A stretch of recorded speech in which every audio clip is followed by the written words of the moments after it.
একটা অঙ্গ মিলে একটা তন্ত্র বা সিস্টেম হয়, আর কয়েকটা সিস্টেম মিলেই পুরো মানব দেহ, ঠিক কিনা?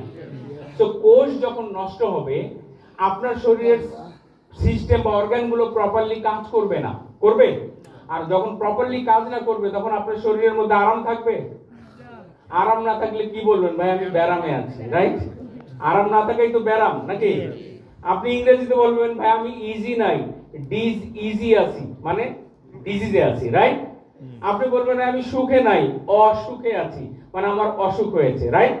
সো এই যে কোষ ড্যামেজ হওয়ার কারণেই আপনি অসুখে থাকবেন, বেআরামে থাকবেন, ডিজ ইজিতে থাকবেন, বুঝতে পেরেছেন?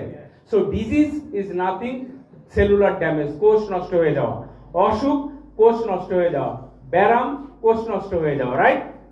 আপনার প্যানক্রিয়াসের বিটা কোষ নষ্ট হয়ে গেছে, ইনসুলিন উৎপাদন হচ্ছে না, রক্তে গ্লুকোজ বেড়ে গেছে, আপনি নাম দিয়েছেন ডায়াবেটিস, আসলে তো কোষ নষ্ট হয়ে গেছে, রাইট? আপনার ফুসফুসের শ্বাসনালীর কোষ নষ্ট হয়ে গেছে, শ্বাস নিতে কষ্ট হচ্ছে, আপনি হাঁপাই